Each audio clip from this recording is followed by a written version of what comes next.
Hey, I'm Stacy K, and welcome to the morning stand-up. Today, I've got a very special guest. I'm in New York for Comic-Con and rented out a podcast booth. And I got a comedian on a podcast. His name is Mike Recine. His special on YouTube is called I'm Normal. Everybody give it up for Mike Recine. It's good to be here. I'm glad we made it happen. Yeah, I whenever you said, can I do your podcast, I thought you were joking. You were joking, weren't you? No, I wanted to do it. You genuinely want to do a podcast? Yeah. Is it because I'm annoying on Twitter? Like, because you're annoying? Yeah, like how I comment on your stuff? No, not at all. I don't think you're annoying at all. And I comment, well, I mean, I see a lot of your stuff too. And I go, there's probably a lot we disagree on. And honestly, and I said, but let me get out of my echo chamber. I'm like, I need to get out of my soy echo chamber a little bit. You tweet stuff that I would never tweet, but it makes me laugh a lot of the time. Thanks. You know, it's just like I'm a little more careful with what I say. Like some of your shit is like, jokes about people dying and shit like that. Like, people yell at me a lot. Do they yell at you a lot too? It's hard to say. I think I have a lot of it like tuned out, and I'm sure there's people who don't like me, but I think I have, there's a thing on Twitter where you can change the settings where you don't see as much. Yeah, I don't see most stuff, but it will be, that's how you have to exist. It'll be every now and then, like most of the days it's not like people are yelling at me, but then like once every 3 days I'll tweet something that a particular branch of Twitter really doesn't like, and it'll just people talking, I feel pretty strongly about that though. You have to like not let you have to like you have keep to not pay insulated. attention to it. Because you're not accessible to their anger, I guess. Because when you gotta think about it, like you're trying to be the best version of Stacy K. I'm trying to be the best version. I'm trying to be of Mike the worst Recine. version. Okay. Yeah. Nice. But no, But you're trying to be the worst version of you. Yeah. I'm trying to be the worst version of me. Right. Yeah, best or worst, how you look at it. So it's like you can't exist in a world where you're taking everybody's feedback. You know what I mean? Yeah, I know that. Yeah. This just happened to me recently. I did a podcast I host a podcast with two other guys, and I did it. They couldn't make it, so I took the reins on the episode, booked a guest and everything. And the reviews were mixed, obviously, because you know how people are. And the one guy was like, that episode, people are saying that episode was terrible. And I'm like, I don't care what people think. I'm doing the episode. You're not here. I'm doing my best. If you thought it was terrible, that's one thing. Right. I'll take feedback from you. But just some random, loser on the internet. They don't even like you. I don't care. That doesn't even. They do like us. They like you, but they're just disappointed with the quality. Probably one of our fans, yeah. Was it a weekly podcast? It's a weekly podcast, yeah. And I get it, because when your normal crew's not there, you know, people don't like that. Imagine if you're watching Sesame Street and Elmo wasn't on. That happened a few times, I feel like. Yeah. They're like, where Elmo got drafted and had to go fight. Had to go to Iraq. Yeah, right? He came back all messed up, suicidal and stuff. Yeah, they had to replace him. He killed himself, and they found another Elmo. But if you found out like Elmo and Big Bird were fighting, and they can't be in the same room together, I'd want to watch it. Well, of course. Yeah, just force them like magnets, like that don't want to go together. I always did that as a kid. I don't know why the producers couldn't get Big Bird and Elmo in the same room just for the like UFC. You know what you could do? You could tie them up and whip them and be like, do the show. Yeah, get in there. These kids need a show. So, what was your day? You went to the pumpkin patch today? Did that actually happen? No, I didn't. I never made it to the pumpkin patch. Were you trying to make it to the pumpkin patch? So it's my mother-in-law's birthday. My mother-in-law is a real wild card. She is... what? Is that a, diagnosed condition? It definitely should be. But I like her a lot. But you know what you're getting with her. Right. She's nuts, Okay. She's, I like her. She watches a lot of Fox News, though. Nice. She watches a lot of Fox News. I know a lot of grandmas like that. Yeah. Well, I guess she's your mother-in-law. She's my son's grandma. Right? Yeah. She's got Fox News on all day in her house. So there's a lot of that. But also, she's very nice. So there was a plan to we were gonna go to the pumpkin patch for her birthday, and then have cake. And then she texts my wife this morning, and she goes, "I don't want to go to the pumpkin patch." My wife is like, your mother-in-law made an executive decision to ruin your kids' fall. Yeah, she's like, "You guys can go to the pumpkin patch, but then come back here and have cake."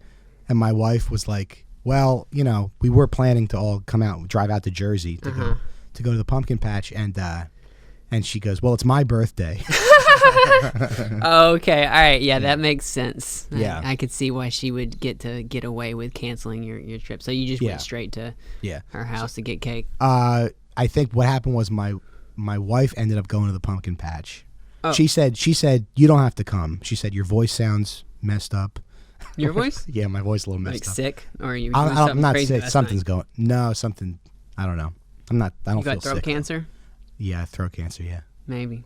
I eat a lot of pussy. Oh, okay. I was gonna say something normal like smoking. Oh, okay.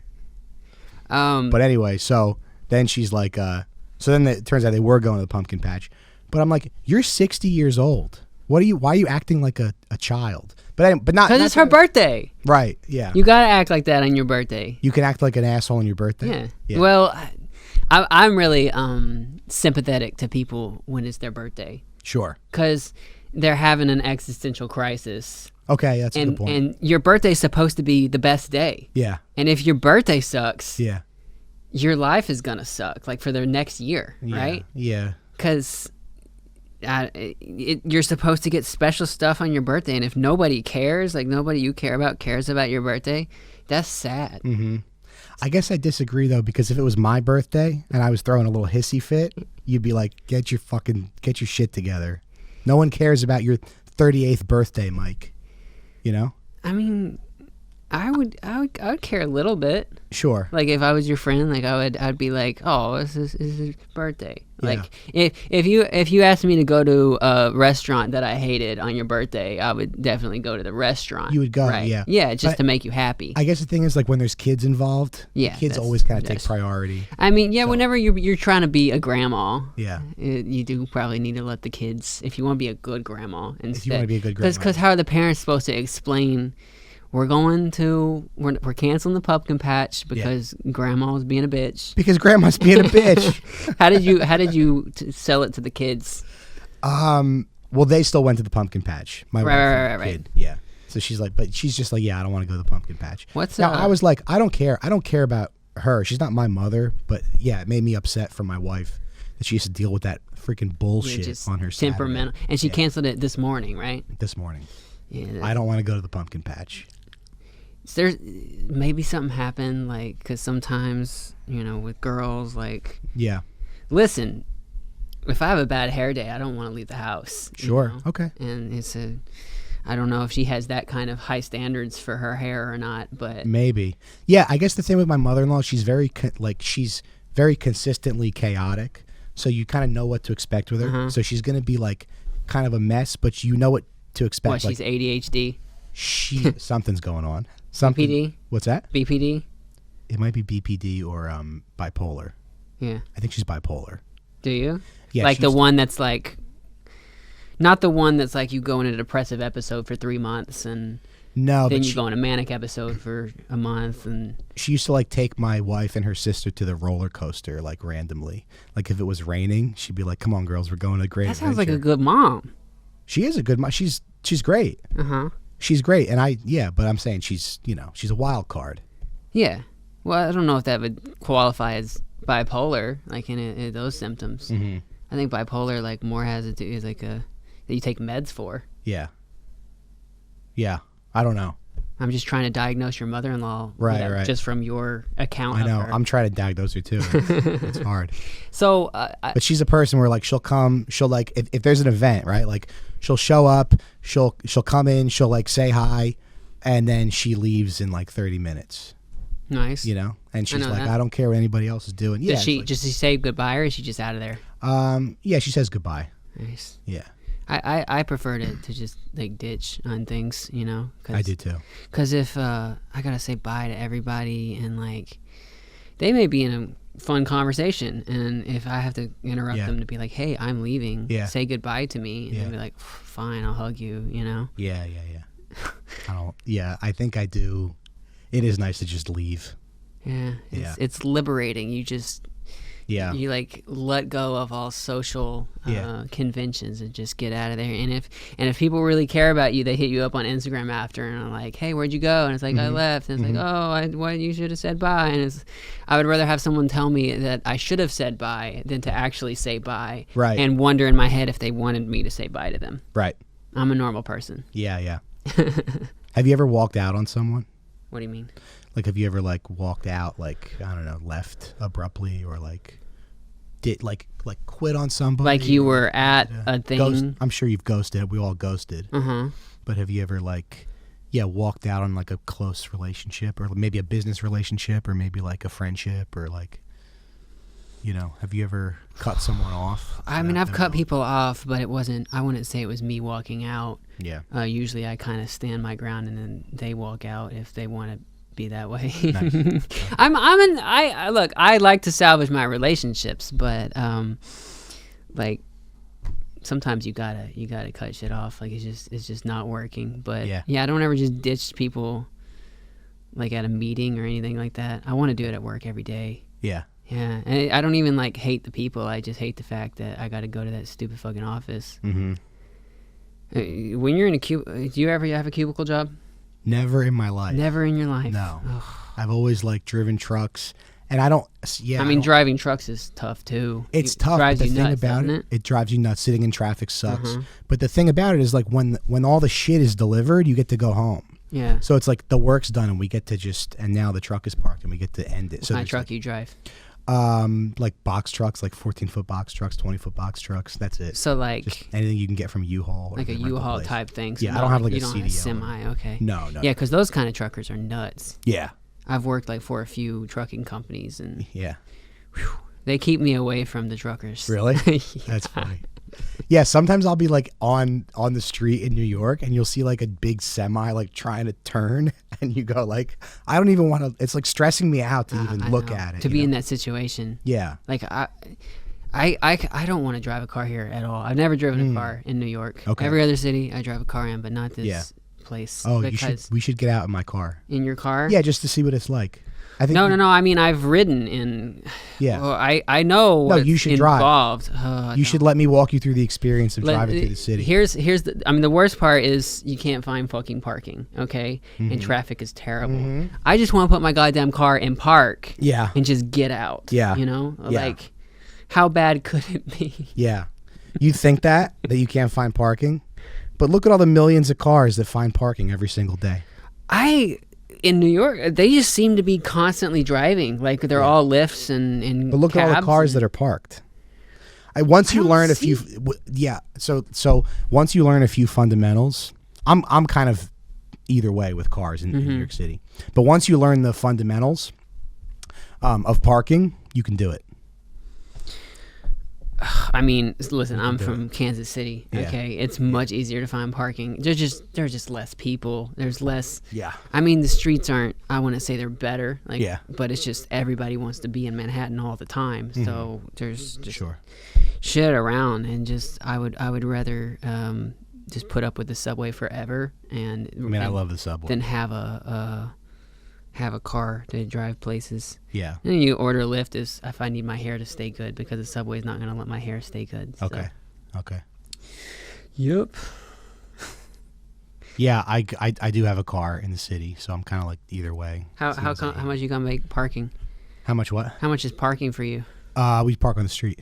Oh. You make it work. You figure it out. What part of the city? Brooklyn Heights. Okay. Yeah. Nice. Yeah, you figure it out. I would like to. It would be cool to get out on the road.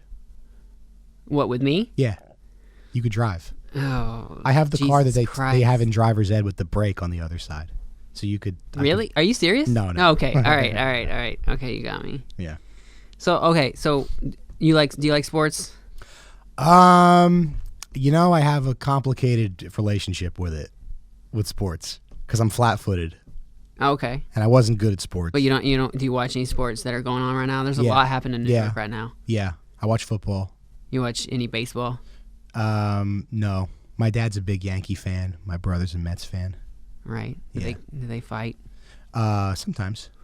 Cool. I was I got it. It's kind of interesting whenever because it seems like most of the time in New York nobody cares about sports because there's so much shit happening and so many people traveling through. But I got in the night of the Mets Dodgers game where the Mets I think lost by like 8 runs or something like that. Okay. They got crushed the other night, but bunch of sad Mets fans. You Yeah. know, it's kind of fun to like know what happened. Like I definitely don't want to watch the game, but I just like look at the night that Mets fan had, and then I saw some like happy Dodgers fans and stuff like that. I flew all the way out here and got their W. Yeah. You watch any WNBA Yes. lately? No, I want to, but I don't. don't. It's I hear it's good. the New York Liberty might win the championship. Yeah, they're in WNBA has a game 5. They don't have 7 games; they have 5-game series, and game 5 is tomorrow night. And whoever wins. Oh, okay. The championship. Yeah. Okay. And it's happening at Barclays, and Nice. I got tickets. I can't wait. Oh, to cool. go. I'm so excited. That's great. Because see, last year you used to. I mean, nobody You want me gave to drive a you shit. to Barclays? Huh? You want me to drive you to Barclays? That's tomorrow. Yeah. You want to pick me up and drive me to Barclays tomorrow? No, but I would do it just to okay. show you it's doable. Just to show you driving in the city is doable. The subway access to Barclays from Manhattan. It's great. From No, Manhattan it's really is actually great, yeah. fantastic. Yeah. So I'll be okay on that. Okay. But I'm super pumped about tomorrow night. Yeah. They Who are you going with? I'm going with Niles Abson and his girl. Okay. And I've got an extra ticket, and I don't know who I'm gonna take with me, but Okay. worst case scenario, I sell it because people are wanting to go to. It's not like the tickets are crazy expensive. Sure. Last year. What are they, like $60? No, well, yeah. See, that was what they were last year. I had lower level tickets, $70 in the playoffs at the Liberty game. Wow. This year, the cheapest ticket I could find was $280 in the upper level. They didn't even have the upper deck open last year during the playoffs. Sure. Now it's going to be a sold out environment for a championship game in New York, and I've never seen anything like this for WNBA. Like, I cannot believe people care about this. Yeah. Because it was just such dog shit production last year, and like people didn't show up, and it was nice because I stay at a place near Barclays, so it's just like I can just walk down there and watch the game. Cool. And, I live close to there. Oh, nice. Yeah. And I definitely don't want to go watch the Nets, so that's not. But watching Liberty is cool. I like their green uniforms. Now I heard it's different. The WNBA is different because everybody's like dating each other. Yeah, there's a lot of lesbians. Yeah.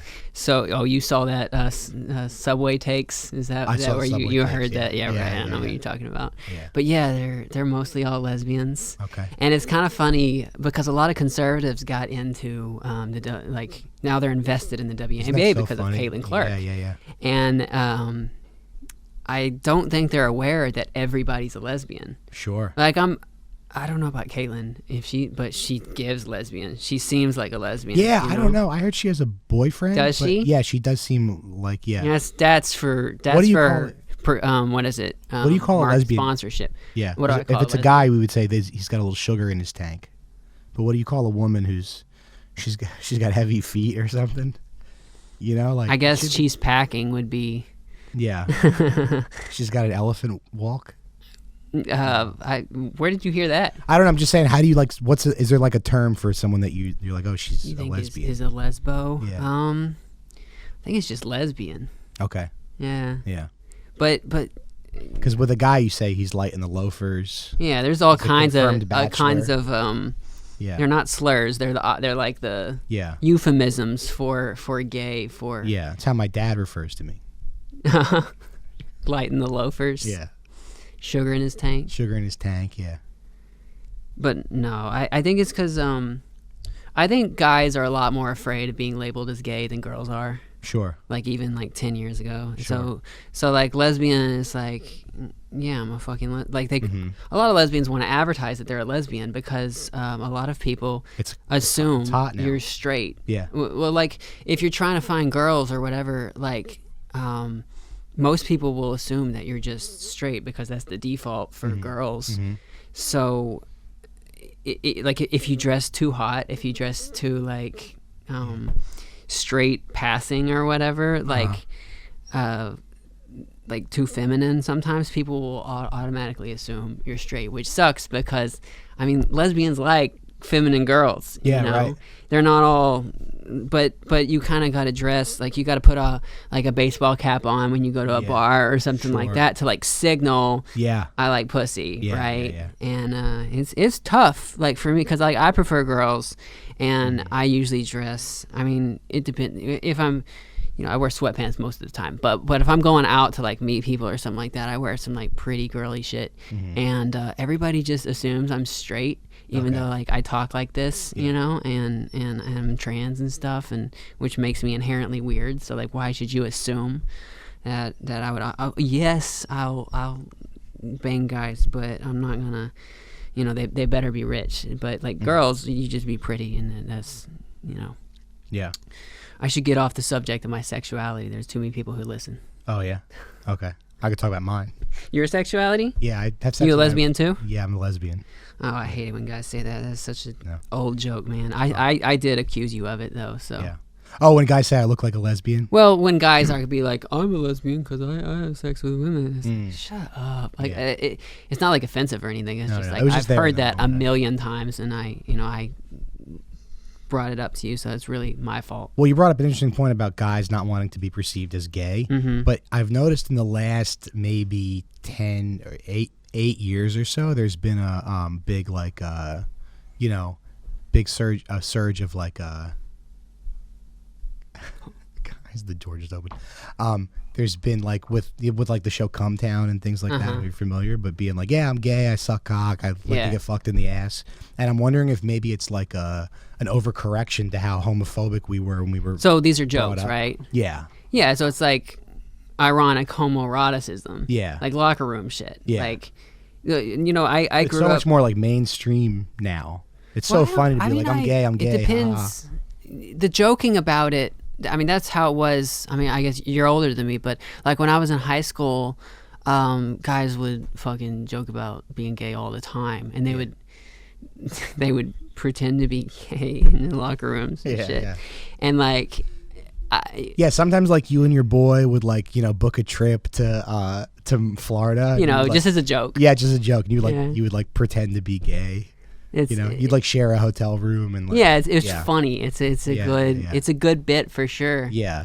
But you know, I would like get on one knee and like give him a ring as like a bit, you know, and then you'd like invite your whole family. You'd invite your family to to like celebrate your love and your commitment to. But like ironically, right?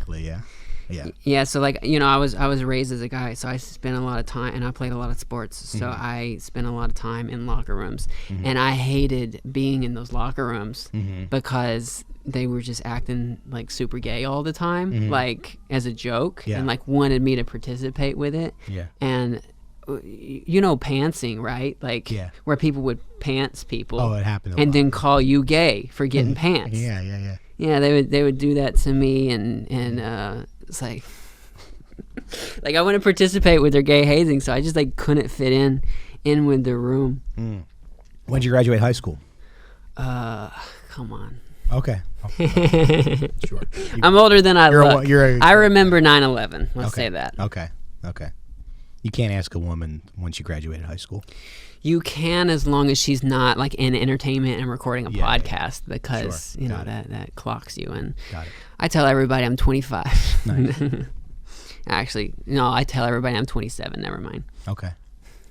It's more believable. But isn't it cool? It's cool to like get to age a little bit. For me, not when you're a trans woman trying to break into entertainment. Sure. Because you want to project to everybody that you're on the up and up, like you're going up, like even like just fans, or as it comes to like any managers or agents, like you sell this, I'm new, I'm rising up quickly, and I'm not gonna I've never even thought of that, go bad, because I mean, women have a short shelf life whenever they can start getting, like Sydney Sweeney can't do that. If she had started doing that when she was 45, she wouldn't be getting the traction that she's doing. She's going to be super hot when she's 45. Sure. But it's it would be tough to start that way. Yeah. As that kind of thing. And I'm not trying to be Sydney. I'm trying to be Sydney Sweeney if she was funny. So. Right. No, she's definitely funny. She's just an actress, so she doesn't tweet like me. So Yeah. It's kind of interesting though, seeing people like age in show business, I guess, and the people who are able to pull it off. You know, I don't know. Like, I guess I'm thinking of somebody like Joan Rivers, who most people know as an older person, or like a Phyllis Diller, or like a I don't know. But then I guess there is the possibility of aging. Yeah, out. and I mean, like, Joan Rivers is like one of the greatest of all time, and like, there's just not very many women that can keep doing it that long. Yeah. And she had so much fucking work done, which is money. It's money you got to do, and but at some point, if you're not making that much in entertainment, you're just gonna have to fizzle out and stop. Right. Putting money into your face, you know. Yeah. Yeah. Yeah. It's funny to see somebody like, I guess somebody like Nikki Glaser, who's like super talented, and she's 40, and so I hope she doesn't, age out, or people don't want to listen to her anymore. I don't think so, but no, I mean, she's already got she's got several million followers. Yeah. On Instagram. Those are never gonna go away. I hope not. She'll always be able to sell out until China invades and they're like, no more Instagram. Like, you're all gonna go to robotics camp with the kids. No, they'll put us on Chinese Instagram. Mm-hmm. They have a Chinese version of everything we have. Do it's they? Kind of crazy. Yeah, okay. Because they don't allow any of our apps really to work over there. Like, even like Google doesn't work in China. Really? Yeah, so they have like Chinese Google, Chinese, what were we talking about? Instagram. Yeah, Chinese Instagram. Mm-hmm. They have a different version of TikTok because, China, like, Chinese, like, TikTok is running here, and we're going to ban them because we see it as a security issue. But China also doesn't allow TikTok to operate in the same capacity that they operate in America, because they don't give a shit about what happens to Americans. So yeah, they have their own versions of finger traps too. God damn it. And checkers. Yeah. Well, you know a lot about Chinese culture. No, I know almost nothing about China. People talk about China all the time, and I know almost nothing about it. You've never been to Beijing? Never been to Beijing. Oh, man, you got to. No. I've never been to China, but yeah, I had a Chinese roommate for 4 years. Mm-hmm. He was like my best friend. Okay. He didn't really speak English when we first started moving in, and him interacting with me and the people I brought him around made him a lot better at English. And I picked up some weird, I picked up some of his phrasings for things, which were like the Chinese grammatical way of how to say stuff. Okay. And so sometimes that will come out, and people might think that I'm talking. I mean, it's some weird phrasings. So I try to keep that in and only say that kind of stuff to him. But the way our language interaction and we kind of got this lingo that was really interesting, and he told me a lot about China. In China, KFC is the nicest fast food style restaurant. Okay. It's a completely different restaurant than America. Okay. It's like Sweetgreen? I've been compared, it's like Chick-fil-A, how everyone is packed all the time. It's clean, it's super well staffed. The food usually tastes pretty consistent everywhere. Mm-hmm. And it so whenever the Chinese exchange students come here, they assume that the KFC is the best fast food restaurant in town. So they go to our KFC. Okay. And they just are like, wow, American food sucks. Oh, okay. Nice. So, I was in Arkansas, and in the KFC there, the clientele was old white people, black people, and all of the Chinese exchange students. And they had no idea that was a regular hangout spot for the Chinese exchange students. And this was one of the worst fast food restaurants in the whole city. It is pretty underwhelming, right? KFC.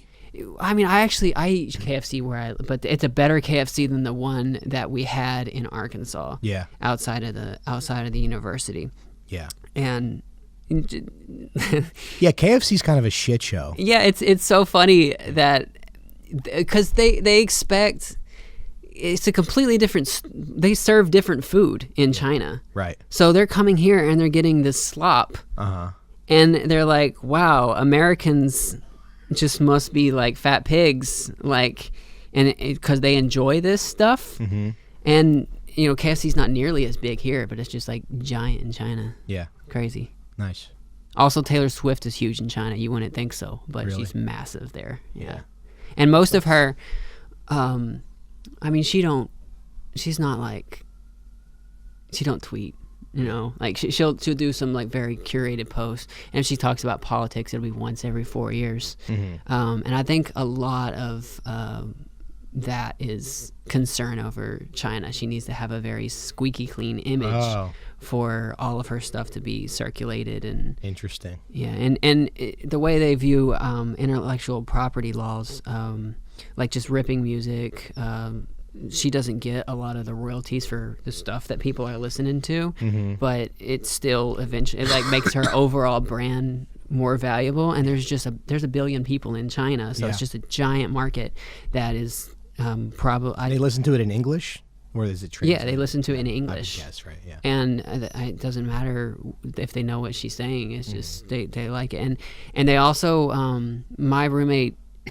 He said he didn't think she was very hot because she looked like a fox, because the eyes like that, and that blew my mind. That I thought most people thought that Taylor Swift was at least attractive, except people say she don't have an ass, which is not fair because she's 5'11". All right, do you know how hard it is to have an ass when you're 5'11"? Yeah.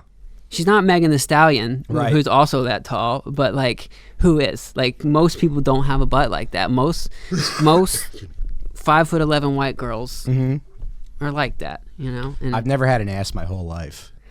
Never? No. If I see a picture of myself. So you didn't play sports?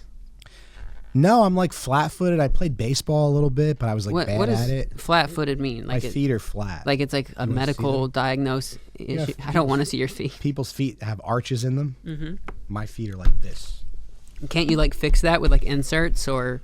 You could wear inserts in your shoes, and they help you walk a little bit. But it's like you just. This is how I walk. So you can't like run. I can't run gracefully. No. I look really funny when I had young. Have you ever had someone teach you how to run? I mean, I can run. I just don't want to. I could do it. But you never went to like a speed school that told you how to do the correct NFL combine. I can't run fast. 40-yard dash. No. No? I'm flat-footed. I can't run. That's so I was crazy. I played baseball for a little bit, and I was like, I was flat-footed. You just had to home run every time so that you didn't have to hustle. No, I never hit the ball. Like I was in the little leagues, and we played. You play t-ball at first, and then it's baseball. And I remember like I could hit the ball when the coaches were throwing it, but I struck out like I think every single time. Are you serious? Yeah, I never practiced. Yeah, I have a weird relationship with sports. That's sad. See, I it's sad, but I started lifting weights when I was like 14.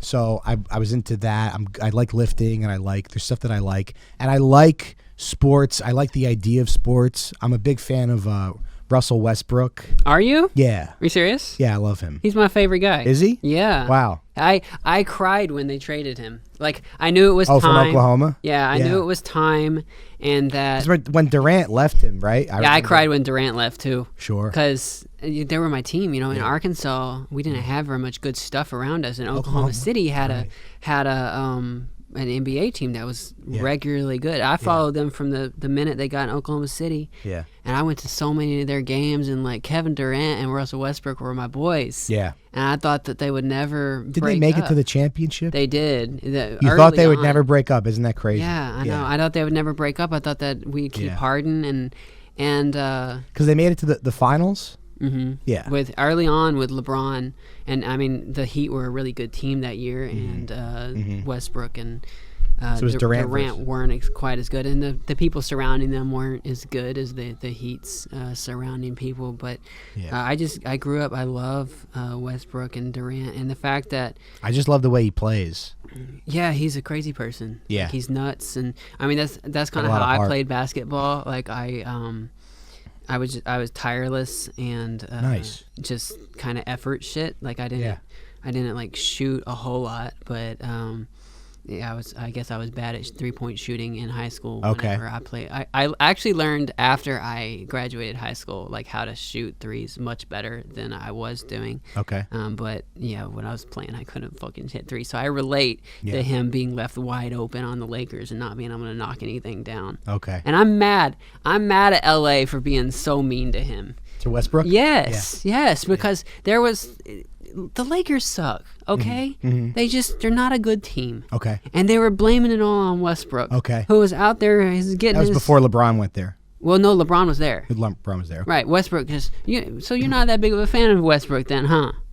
I go in and out. I mean, the past... He was only there for a year, I think. Yeah.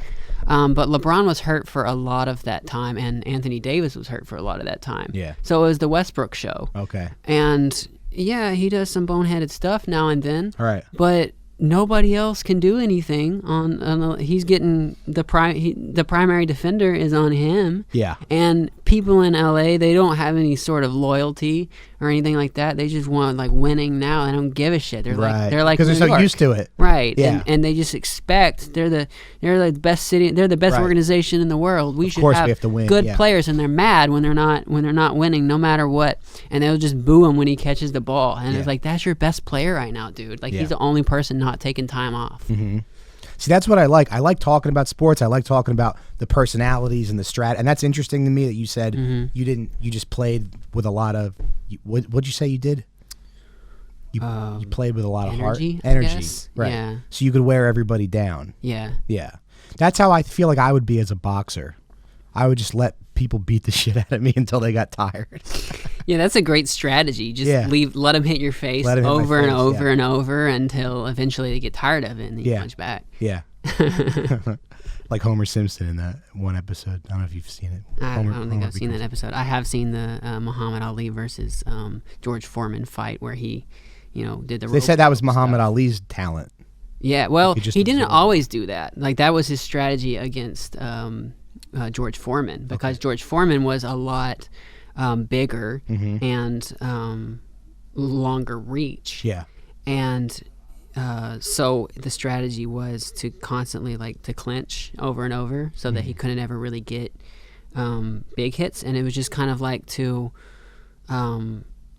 he wasn't just leaving himself open. He was protecting, but he played defensively for 9 rounds. And then whenever he saw George Foreman was getting tired, he went for the knockout and got it. Yeah. And I think that was a revolutionary strategy at the time. Okay. And he was losing in points, pretty bad. If it had gone to points, he would have lost, but he pulled it out. And that, to me, was... in boxing, I want to see a knockout, all right? I'm sick... what's his name? What's the moneymaker? Floyd Mayweather. Floyd. I was about to call him George Floyd, dude. Floyd Mayweather fucking ruined boxing. Okay. Because he don't play for knockouts. Yeah. He plays for points. And always drags the fight out to the very end. And you never get to see the satisfying knockout. But he always wins by points because he's so good at playing defensively and in a point-scoring way. Yeah.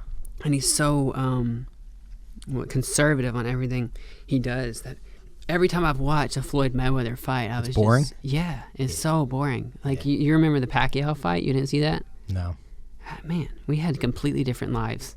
We did, I wasn't even a big boxing fan or anything like that, but the Pacquiao versus Mayweather fight was one of the biggest. I don't think there's been a boxing match that big since then. Yeah, I had this complicated relationship with sports. Like I said, I mean, I was flat-footed. I wasn't good at baseball. My parents, they had 3 kids after me. One of them was special needs, so I didn't have a dad that would get me out and train and stuff like that. I was a fat kid, so I was always sports is just not for me. I never felt it was for me. And so you were a nerd in school? Yeah, I became a theater kid. Just early. a theater kid. Yeah. Well, I was into music. Was that did you do any D&D or stuff like that? No, because I didn't have friends. You Pokemon? need friends to do that. Oh, okay. Yeah. Wow. But I was into really into music and then art and drawing. And then when I was 11, I found comedy and I was this is... At 11? Yeah. That's I was crazy. I love this. I want to do this. I would see. We didn't have any theater in Arkansas or anything like that, and I didn't go to. I was homeschooled, so I didn't. The only homeschooled. I mean, we had a few theater stuff, but it was like ultra religious. They weren't fun. Yeah. And my family was very religious too, but these people were the kind who wouldn't watch Disney movies because they thought it was satanic. Yeah. So that pretty much rules out all good media, Yeah. because if you can't even watch Disney, like you can't watch Yeah, you good missed a lot play, of good stuff. right? Yeah. And we definitely didn't have any setup for comedy, so I watched comedy on the internet. And then we had a club in Arkansas called the Looney Bin. Yeah. Have you heard of that? Heard of it. Yeah. I've been to it, and I that was before I ever performed. I didn't actually consider performing until I moved to Kansas City, where there was a pretty big open mic scene and something to jump in on. Nice. Do you know Stuart Fullerton? I don't think so. Okay, she's from Arkansas. Is she up here? Yeah. I only knew a few. I didn't really get connected to like the scene down there too much, because that was before I started doing comedy. Yeah. So I just went to like as a spectator to just watch whoever was at the Looney Bin that weekend. So I saw some people who blew up later. Dusty Slay. Nice. Would come through Arkansas a lot, and yeah, I thought that was way. But he didn't have any of this shit that he has now. He was I think he had 2,000 followers on Twitter whenever I followed him. Yeah. And now he's got a Netflix special. It's nuts. Yeah, you just never know how it's gonna work out for people, and I mean, I saw potential in him because he had such a good character. Yeah. Like the Dusty Slay, like you kind of know what he's about almost just by looking at him. Yeah. And he does a great job of like selling himself, I guess, as like a product. Yeah. You know, and a lot of comedians really struggle with that. Like, Right. who are you though? Like, Right. what's your thing? And Yeah. it's like, he's Dusty Slay. Like, he always wears the hat. He's got the long hair and goatee. He tells trailer park jokes. but you're always kind of discovering yourself, I think, right? Well, yeah, a little bit. you But at some point, you got to sell. You got to. Yeah. What is your thing, and like why should somebody listen to you over some other comedian? And Right. there's also the aspect of being really good at comedy. Yeah. But that's one aspect. Another part is just how well you can like sell out a room by your repetitive reels on the internet, right? Yeah. Like how kind of traction you get. Yeah. And also he was a machine on getting shit out there, like on the internet, and Sure. he was professional, so Yeah. eventually paid off, and now Yeah. he's huge. Yeah. Yeah, some people are good at that. I'm not good at that. Are you not? No, I don't like putting myself So you've out been doing comedy forever then. there. A long time, yeah. So you think you're pretty good then, huh? Yeah, I guess I'm pretty good. Depends on the night. I saw most of your special. You are pretty good. That's why. Thanks. I actually saw your special. Like I saw you tweeting crazy shit on Twitter. I was like, what the fuck is this guy? But I knew you're in comedy. I knew you're at the stand a lot, so I saw your stand up, and it was good. So yeah, you are really good at stand up. Thanks. You're welcome. But I think you're always kind of, I don't know, I've never been able to be like, I'm sort of figuring it out more now, but I think like maybe you shouldn't be too easy to define. Well, as a person, yes. Like as a full faceted person. But as a comedian. But as someone who and it depends, it's like how much of yourself do you reveal to different audiences, right? Yeah. Like there's like layers of like intimacy of how much people know about you, right? Yeah. And at the initial stage, if you're trying to grow like on the internet, like you need to be like the elevator sales pitch for you has to be really strong and consistent and eye-catching, right? And that's how you really do stuff on social media. So it's like sometimes in a lot of comedians, it takes them a long time to find their voice, like who they really are, like what kind of style like suits their kind, and some kind of styles on one comedian that goes great for them does not work on this other kind of comedian, even if it's like technically similar, like you look different, so you can't do those same kind of jokes. So yeah, I guess if I had to do an elevator pitch, I would say like, I don't know, dark, I would say he's. I don't know. It's weird. It's weird. Dark is what you said? Yeah, I have dark jokes. Oh, right. Okay. Yeah. I thought you were talking about like your skin. I was like, I don't know, man. No, my skin's not that dark. Okay. I'm only like half Italian. How you feeling about the election coming up? Oh my God, I'm so nervous. Are you? Yeah. Yeah. I'm so fucking nervous. Because, right, I'm trans, and they are running anti-trans ads. The GOP is running anti-trans ads around the clock, like on all of the primetime TV. Yeah. And it's worse in Missouri. And like the state running, there's no way the Democrat's going to win. But the attack ads they're running against him, they're really just attacking trans people. They really don't even have anything to do with him. Mm-hmm. And if Republicans win while they're pushing that message, trans people are fucked. Mm-hmm. Because, the Democratic Party is, it adapts. And if it loses an election, it will change its platform to try to win the next one, right? Like in 2016, Trump went on the crazy build the wall shit, and Democrats lost. So then 2020, Biden's way more anti-immigrant than Hillary was. Mm-hmm. So it's like we just lost that, because they're trying to win elections, and then they won, so they kept going with it. So, but Biden was more anti-immigrant than Hillary to sort of court the right? To court the people in the center? To court the people in the center and the swing states, Pennsylvania and Michigan and Wisconsin. That was their biggest concern, is fucking immigration, because they're so concerned.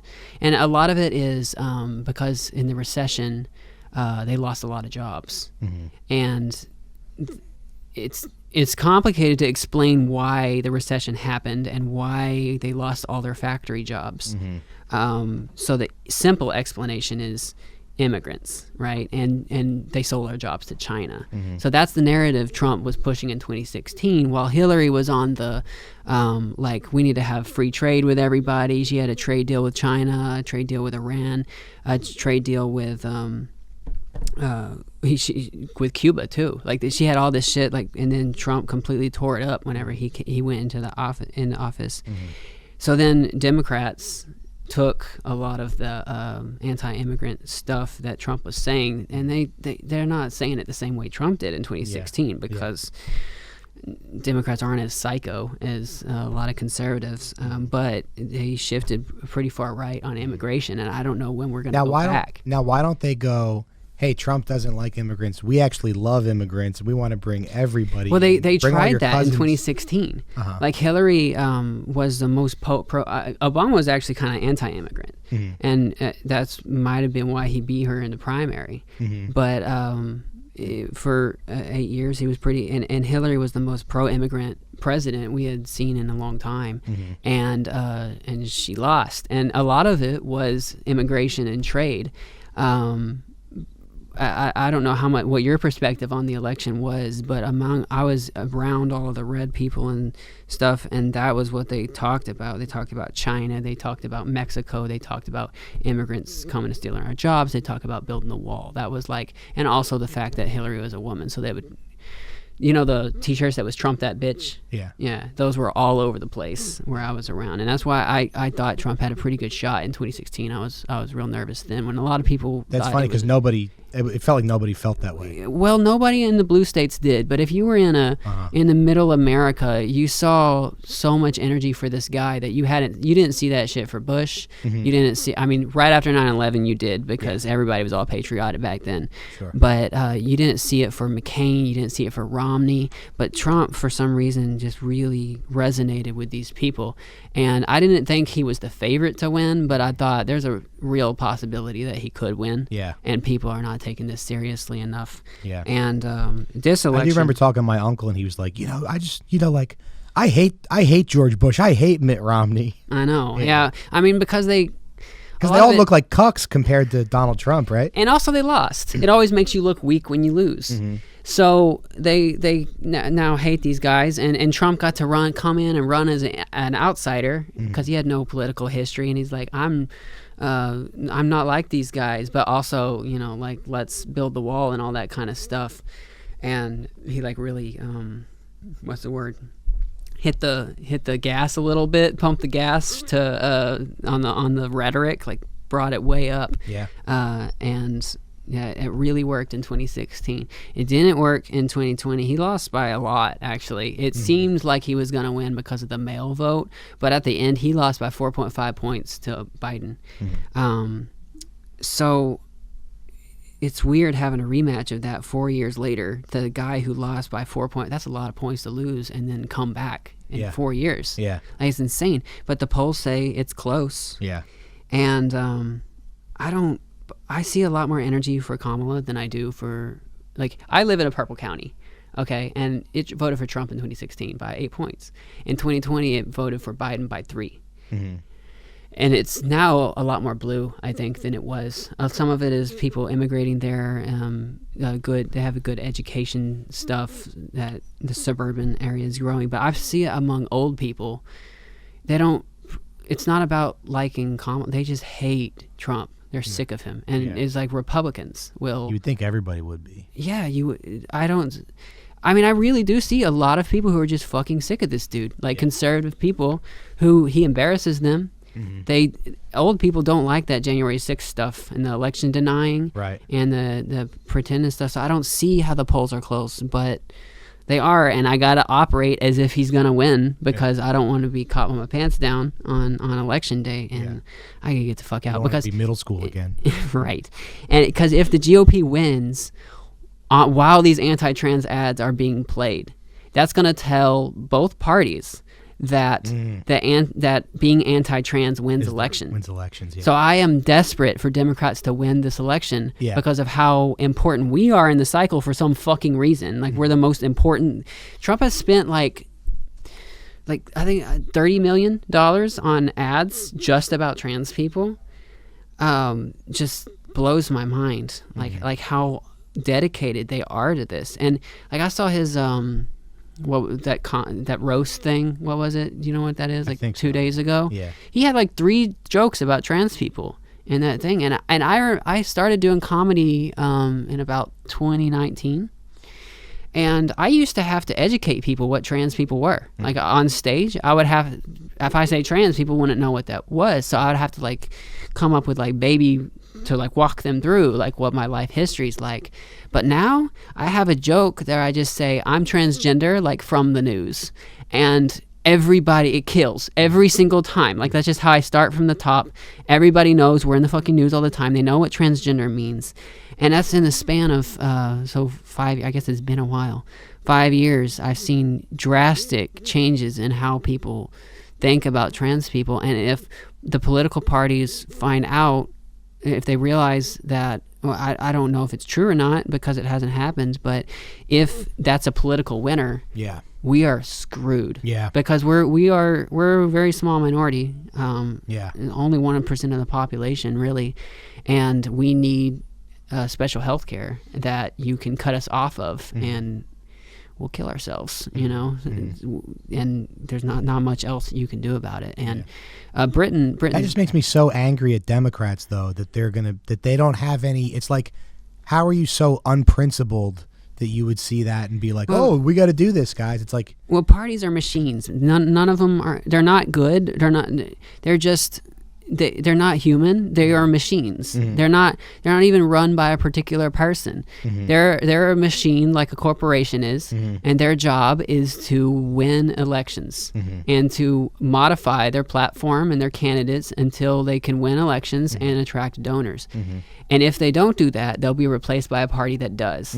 And this will just happen over and over every election season, and that's how it goes. So I know that the Democratic Party is a soulless entity, even if there's people in it that I think are good. I can't even say I blame if they're just trying to fucking win because they can't have jobs if they don't win. Right. And I'm terrified that I'll be on the other end of their legislative thing. And they've been good with us. They've been very defensive against. That's crazy. I've never heard anybody say that. It's very interesting. they suppress it on Twitter, man. Yeah. Like if you're on the other side, it's so weird because this split didn't happen until 2022 when the Republicans really started going with anti-trans laws. Mm-hmm. And Democrats fought them at basically every stage. Yeah. And there was only like one or two Democrats. Like in Kansas, between Kansas and Missouri, there was only one Democrat who voted for any of the anti-trans laws. Mm-hmm. His name was Marvin Robinson in Kansas. And he did it, traded with the GOP for funding for a project in his district. Mm-hmm. And then the Democratic governor, because he broke the line, she line item vetoed that funding for that project as punishment for breaking the line. Then he lost his primary, and then he died of pancreatic cancer. Uh-huh. So that's the situation. Like Democrats have been great on defending us so far. Okay. And while this is happening, I need Democrats to be rewarded for it. Okay. At the ballot box, and I need Republicans to be punished like severely for going after us. Like if Republicans get smashed in this election while they're spending all this money on focusing on trans people, they'll probably drop it because they see it's not an electoral winner. Yeah. It's not a good strategy. Yeah. They'll change their strategy too. Yeah. And if it's a resounding Democrat win, and we kind of just might.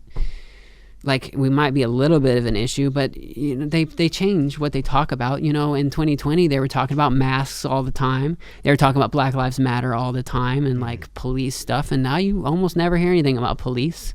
Or I mean, you might do because NYPD and people talk about it here, but it's not driving the national conversation about police reform like it was in 2020. It's not. They're not driving what was the other issue I said that we don't really talk about anymore? Police, masks. Yeah, masks. I mean, they're not talking about masks anymore. That was a huge deal about mask mandates. It was so politicized whether or not you wore a mask.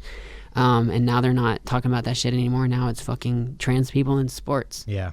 Which is it. I guess my thing is like if you were trying to do an election and one person was like, chocolate is the best ice cream flavor, and then your side was like, no, vanilla is the best. Why would you be like, vanilla is good, but we like chocolate too? Like, why wouldn't you just go far in the other direction? Why wouldn't you just go farther towards vanilla? Yeah. Sometimes, they look at polls and they try to determine like what they make adjustments on, like, do we want to hedge here, like get close to them in this issue, or do we want to run in the opposite direction? Uh-huh. You can't just run in the opposite direction on every issue. That's just, it's like opposite. It would be like you're playing chess and you just copy all of their moves. That's not a good strategy. You be predictable and you're going to lose that way. Yeah. And you just do the opposite, because the opposite. No party's completely stupid. They're not going to have only bad policies. Some of the policies they have are pretty similar, but they're very popular. Mm-hmm. So Democrats never care to differentiate themselves from them on that specific issue because that's a winner. Mm-hmm. So they don't want to bring highlight to how they're different. Mm-hmm. What Democrats want to focus on this election is mostly abortion. Mm-hmm. Abortion, and protect democracy. Mm-hmm. Those are the main things. And we don't talk about healthcare anymore. You remember in 2020 we were talking about healthcare reform, and there's still people who want healthcare reform, and we obviously all agree we need healthcare reform. But because abortion is so much of it's a people mover more than because healthcare is a big topic. Like, it's a complicated. How are we going to solve healthcare? Right. Money. You got to crunch all these numbers. But abortion is like women should have a right to their bodies. Yeah. Very simple sales pitch, and that's what they push on. A lot of women. Yeah, we're trying to get. That's how the election will be determined, is by how the women show up. Yeah, and what's that saying? Happy wife, happy life. Right. Yeah, we should be making. You know what? With these dudes, these conservative dudes. Mm-hmm. Stop being, if you want pussy, just be a little liberal. Like, you don't have to be like a fucking like pansy or pansexual or whatever. You just be a masculine dude who's like, you know what, women should be able to get abortions. Yeah. Like if you just do that, you'll have so much easy time getting laid, because pretty low. It's so much easier. Yeah. So many guys just insist on pushing like conservative beliefs on women, like during dates and stuff like that. Yeah. And it's just like, bro, you're talking your way out of pussy here, you know? Yeah. The that thing is weird too, where they say that when Charlie Kirk was saying even in the cases of like rape that you should still have. Yeah, that's like a really tough sell. They're for people, fucking right? nuts. But isn't that like who is like on board with that? I don't know. Nobody. Like I saw a few women I do know people. I do know people who like because I saw a few that. women be like, that you can't end a life or the baby, right. But I come from a right-wing evangelical cult. Mm-hmm. Okay. I'm pretty sure we were being monitored by the FBI for chances of domestic terrorism. That's cool. We didn't actually. I don't think we actually had any at our thing, but we did. A lot of guns? Yeah. Oh yeah. I mean, it's Arkansas. All there is outside. We all have guns and we all shoot at stuff because we would just shoot at stuff for fun. Like and you work the land targets. Yeah. I mean, we had chickens and shit, but it wasn't an economically profitable thing to do. But it's like farming, guns, and you love your land. Yeah, you got to protect your land from Obama. That was the and there were people, Palestinian in a way. Oh my God, no! Don't come. All right. Palestinians to the Nazis in Arkansas. I don't like that. Okay, but I'm a big like country music fan. And you ever hear that song? You're country music, but I thought you've been around here forever. Yeah, I don't know why. How did you pick up country music? You like the old country music? Or you like modern? Old. Yeah. Do you like Orville Peck? I'm not familiar. You should make me a playlist. I'll make you. Just look up Orville Peck and listen to his album Bronco. It's like one of my favorite albums.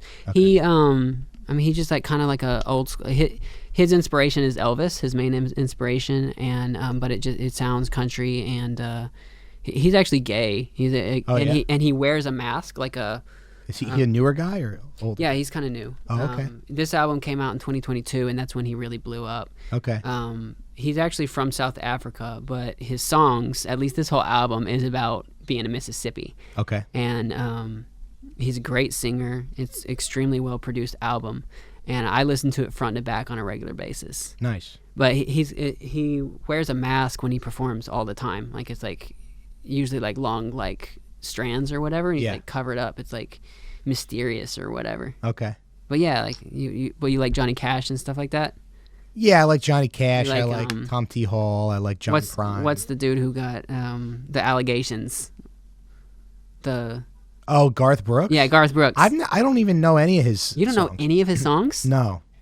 You don't That's know? That's not really my era. Like, I got friends in low places. Yeah, that song's like kind of... Yeah, that's like whatever to me. I don't like it. But I like 70s. It played in bars a lot, and people would always sing it. And they'd also sing that one song that's, why do we drink to get drunk? Mm-hmm. Why do we get high? You know that song? No. You don't know that? No. I mean, I've heard that song a million times, but I didn't know it was Garth Brooks. No, that's not Garth Brooks. That's someone else. Okay. Is it? Yeah. It's not? Uh-uh. Oh, okay. Yeah, I couldn't even tell you a single Garth Brooks song. And now all I know about him is that he raped. So what kind of country you listen to?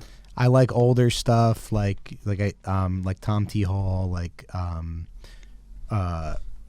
I guess 70s, whatever, where it was. Merle Haggard. Yeah.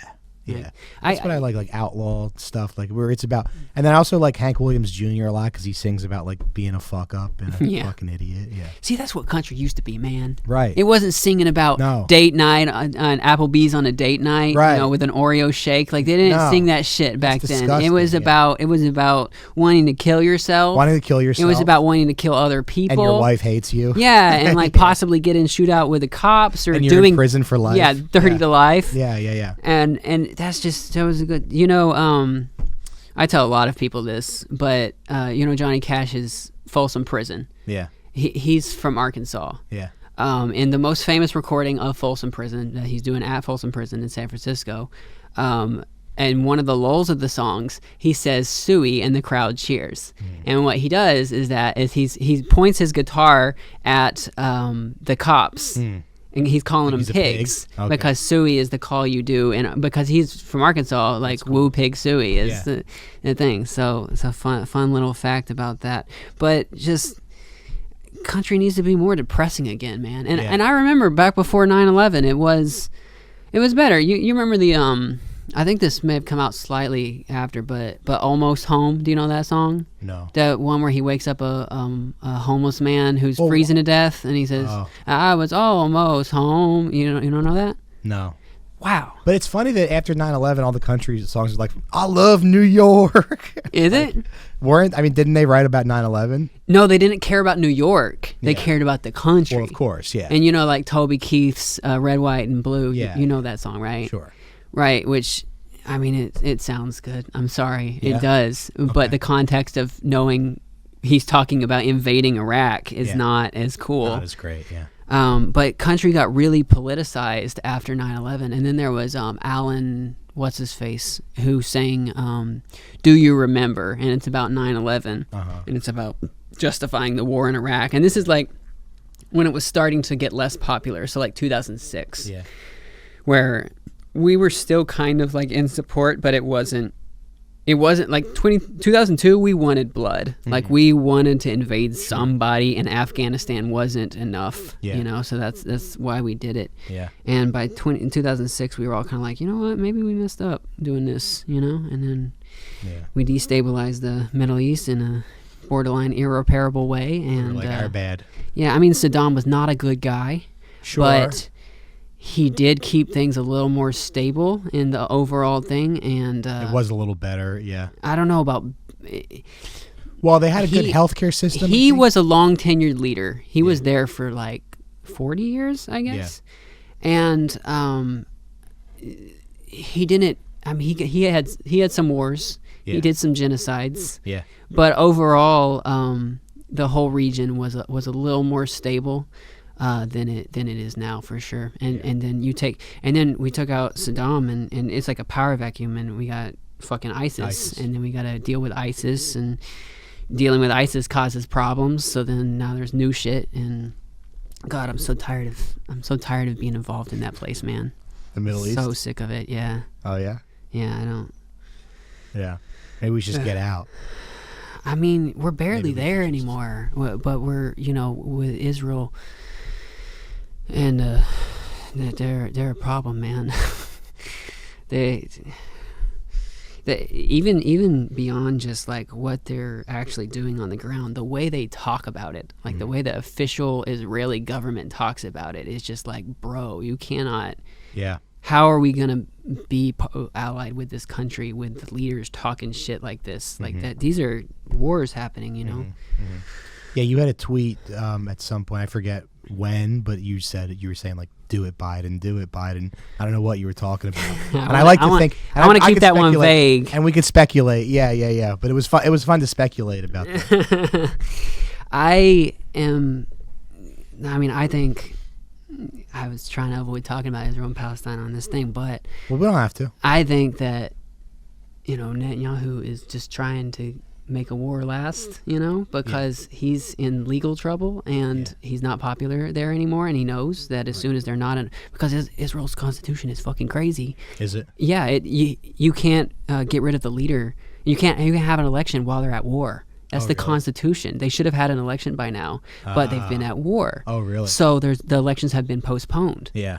So Netanyahu is trying to stay at war until, and he's hoping that Trump will win in 24. Yeah. And then he can continue to expand shit. So I'm pretty worried about what Israel's plans are going forward. Right. Especially while Netanyahu is in charge, because I don't think that dude wants anything good to happen. No. And it's similar to Trump. Like, Trump, I feel like, is running to get himself out of legal trouble. Right. And everything else falls by the wayside, and he's just trying to do this shit. And Netanyahu is like operating the same way. He's like trying to drag this shit out, and I don't trust that guy. Yeah. I don't think the war stops, though, if he's... No, I don't think it's going to be like sunshine and rainbows. Yeah. But at least his predecessor won't have such an incentive. Like, they're not going to be like, war. Hey, just kidding, guys. No, that's...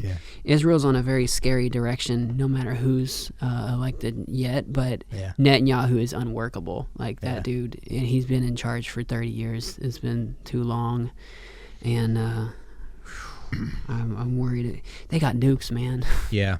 They got nukes, and they're talking about... about... the Samson option? Isn't there something called the Samson option? Yeah. Yeah. And Oh, my God. They scare me. Yeah. You don't want... I mean, what can we do besides sit here and podcast, right? I know, because...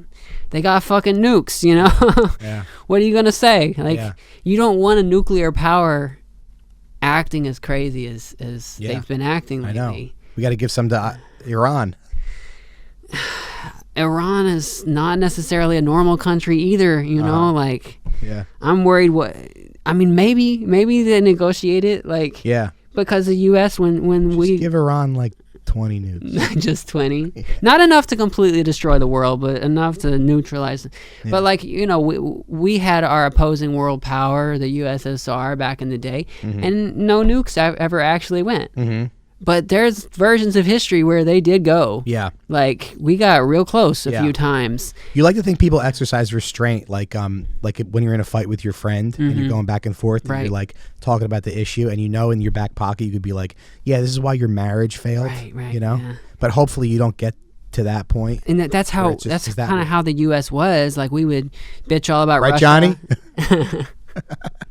We would bitch all about Russia, and they would bitch about us, and they would make these threats and stuff like that. But at the end of the day, we didn't want our countries destroyed, and the nukes never flew out. But but Israel and Iran, like, they talk different. I feel like they say some crazy stuff to each other, and they're doing like some crazy direct military operations in the region and stuff like that. That's like, how much restraint do you people have left? And if Netanyahu is still trying to stay in power, I don't think he'd be above launching a nuke if he thought that it would be politically good for him. Yeah. And God, I don't like thinking about that place. Yeah. I'm super nervous. Well, what are you going to do? We're at like an hour 10, so I've been talking for a long time. Yeah. It's been good. I just want to make sure my wife isn't trying to. Are you fine? Get a hold of me. We need to wrap this up in a bit. Whatever works for you guys. Okay, let's say 5-10 minutes, I guess. Cool. I had a good conversation. This is a pretty long podcast. I had a podcast. I recorded with a politician last week, a Democratic representative. No, and is he an actual politician? Yeah, he represents the Bronx. Oh, okay. Yeah. This one is a state politician from Missouri, and she was the reason I wanted to interview her is she led the fight against the anti-trans laws in the committees, nice. And she did a great job shutting them down and shit. And so it's fun, like, because that's usually I'm interviewing comedians, right? But I had to show up for a politician. I was shocked she said yes to my podcast because, you know, I'm like a slut online and stuff like that. Right. And I don't know if they want to be you don't seem like I could definitely take my clothes off more than I do, but you know, typically politicians don't want to be associated with e-girls, right? Like they not necessarily. Yeah. So I was shocked that happened. But yeah, this is a cool place. I like this studio. I didn't know. Yeah, we do our show here. It's good. Who do you do it with? I do it with these guys, Sean McCarthy and Scott Chaplin. I feel like I've heard their names. Yeah, cool. You might know Sean P. McCarthy from Twitter. Maybe. I don't know. He tweets some, I don't know, I guess you would call it crazy stuff. I mean, the only reason I tweet stuff is like I don't have any money to like protect. You know? Oh, yeah. Like I don't have any, like, my income comes from like the road and Patreon, so I don't have any like contract. You don't have any, you're worried about losing if you. Yeah. See, I don't really necessarily either, but I feel like being trans puts a certain perspective on everything I post and my jokes and stuff like that. Like, there's. Would you ever play the victim card and be like they're transphobic? No, that does not work. Nobody cares. It doesn't work? Most people don't think transphobic is a real thing. Really? Yeah. Even like allies and stuff, you tell them that's transphobic, no. Trans women aren't really allowed to speak for themselves. Yeah. And they aren't really allowed to disagree with people. Because I just feel like being trans is like kind of in right now, from my perspective. You don't feel that way. Okay. It depends. In very specific circles, you can be like, like Victoria's Secret had 2 trans models in their most recent fashion show. Okay. Which was a big deal. We had never been in the fashion. We had a model who's been like modeling in the promos and in like the like catalog stuff. Her name is Valentina Sampaio. I think that's how you say her name. I don't know. She's Brazilian. She's very pretty. You can't tell she's trans. So a lot of people didn't really even know, but we know. So we see that and we're like, that's cool. We're there. And then this new Victoria's Secret CEO comes in and is like, we're not gonna be woke anymore. And I thought that meant cutting her and like not having any trans people. And then a year later, they walked 2 trans women in the and I think in the one of them started. That's so funny to be like, we're not going to be woke anymore, but we're keeping the trans models. Well, I think that was just like posturing, but because we buy underwear, okay, sure, and we're a market, and women aren't transphobic like men are, so like at least not politically, and men. They love trans women. Men love us. Yeah. Secretly, almost every guy likes us. Yeah. But they don't want any. They'd be maybe nervous to, like, be with us in real life, because they're scared of being gay. Right. But like, they look at us. They think about us, but they don't want us to have any rights. Yeah. And interesting. And they want. There's a lot of trans women that. I don't know, like you see porn stars talk. There's a lot of conservative porn stars. Yeah. Like trans porn stars, because the big ones are very rich and all they really care about is taxes. Yeah. They're blonde. They like men and they are willing to say whatever makes them happy and what their clientele, like they want to say the political belief that aligns with their target audience, and our target audience is conservatives.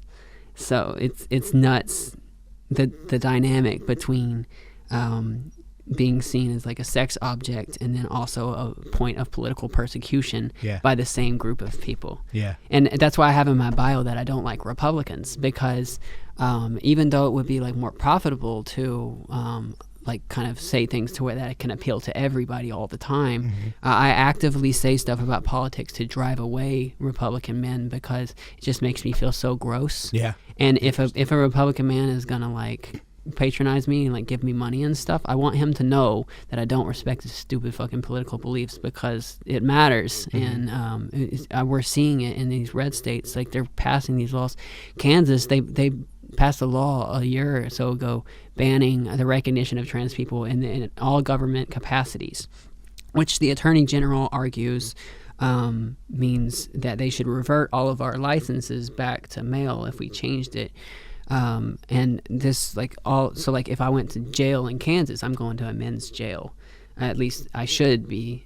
Depends how thoroughly they check me, I guess. But it's terrifying to live in. Wouldn't that be funny if we had to bust you out of like men's jail, but then we put you in women's jail? I mean, it's preferable. Yeah, that would be much better. Yeah, but like a state like New York, California, you get put in men's jail, you can sue. Yeah, and it does happen. Yeah. But you get to sue, you get some kind of defense. Yeah, at least. Yeah. But in Kansas, there's no recourse. Yeah. You would have to go federal, and that goes up to the Supreme Court. And they're not. They're pretty conservative right now, and they're hearing arguments December 4th on whether it's constitutional to ban hormones for kids, even with parental and doctors' recommendations. So that's going to be fun to watch. Yeah. I wish I could help. How did I go on that tangent? I was trying to but I guess, go back on politics, but what do you say to like the because people panic about like they'll talk about like men in women's prisons, or like they think that like if you put trans women in women's prison, they're gonna like rape everybody. So like, what do you there's got to be like an answer for that, right? Well, at the very least, we can say that if you have had surgery, and you have changed your birth certificate, and everything like that, you should not be in a men's prison. It is. You will die in there. Yeah. Like it will be horrible for you. Yeah.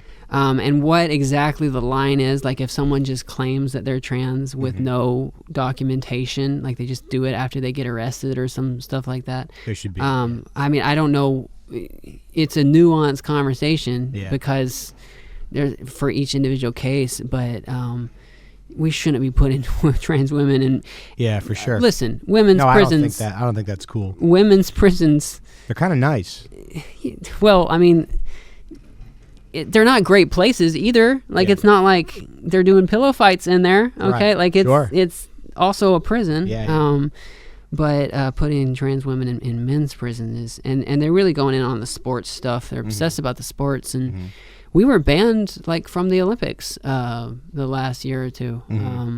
And people still, they made up some people. They said they're not trans, like the Emain Khalif, or Yeah, how do you yeah, say her yeah. name? Yeah. She's not trans at all. I know. She's from Algeria. She was born with F on her birth certificate. She's not been tested for intersex. It was just the Russian boxing league disqualified her after the fact arbitrarily, saying that she failed gender stuff because she beat a Russian boxer. That's what happened, and then all the right wingers went with it, and we're banned the whole time. Like, there's no trans women in the Olympics, and we're still getting flack Yeah. from this stuff because they're just that girl who came in 5th place she tied for 5th with a trans woman. She's got 1 million followers on Twitter now. She talks about us all the time. They feature her in Republican ads all the time. Yeah, yeah. It's such insane. loser shit. It really is. I mean, I'm sure as an athlete that must bug you too. What do you mean? Yeah, like saying Like I crybabies. lost. Yeah, And sore that's- losers. Listen, people did this to other races back in the day. Like, Sure, yeah. there's been a lot of civil rights struggles in sports, and they mattered. Like, you Wait, can't is tell that why me. they said that black people couldn't play with them because they were too big? Yes.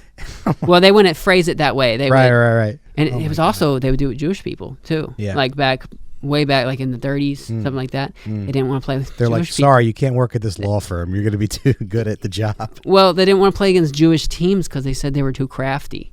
That's really funny. Yeah, that is nuts. And then with black people, they had the black leagues, and when Jackie Robinson played and switched over, and they were worried because the black league had some really good players in it. They were worried what happens whenever black people, because they said some crazy racist shit to justify this stuff. That's so funny. I could talk about this because a big part of being a white man is realizing that you're just a little Getting dunked on. a little cocky. Very important to have that ego check. And can you imagine back in the hard. day if you Yeah. only had to play against white people? Yeah. I think it's Jeffrey Asmus, you know him. Yeah. He has a joke about, like back in my day, I like the grandpa bragging about how good he was at sports, and then you see the footage, and it's just a bunch of white guys going like this, trying to dribble the ball, Yeah. and because you never had to play against minorities Yeah. back then. And It is hard being a white man having to confront your like inferiority. Yeah, you're not just superior because you're white. yeah, like, yeah. this- Right, and right. and getting. And I'm okay beat. with it. I feel like I've dealt It's with an it. important lesson to learn. Getting destroyed by somebody who's different than you. Yeah, You know, yeah. like at your favorite sport. Like Yeah. these are pro athletes. Because imagine there's a group of people. They're stronger than you. They're bigger than you. Well, I wouldn't say the whole group of people Not is the whole stronger, group. but there are athletes there's from that many group people of people from that from group. there who can Yeah. fuck you up. They have bigger cocks than you. Also wouldn't say that. I don't know if we can prove that They're scientifically. funnier. Yeah. I don't know. Yeah. But yeah, and that's, they're trying to kick us out of sports. And this was a very important civil rights issue back in the day when with racial people, and it seems like sports don't really matter. It's the most insignificant issue of the trans community, because the healthcare and the civil rights, like right to not go to a men's prison, that matters a lot more than the sports stuff. But the sports is like the beginning of it. Like it's a if they can delegitimize our right to play sports, they can delegitimize our right to every other aspect of society. So it's important for us to be there. And we've already been banned from a lot of different things, and there wasn't very many of us in there to begin with. So like none of us, basically. It'd be like one person got in, made the team on something. And they used pictures from like they used pictures of this late transition person. I think they didn't transition till they're like 50 or something like that. They're pretty big, and they were like the manager on their team, on their basketball team, and it's like a college because they went to college late, and they're a lot taller and bigger than everybody else, but they rode the bench the whole time, and they were just kind of like the team mascot, and it was kind of like a heartwarming story, right? But conservatives use the picture of that person to say that this person is dominating women's sports, but like that person literally rode the bench the whole time as like the token, like they were the mascot. There's a mascot role on the team where there's like this kid that we keep on the team because he's cute, right?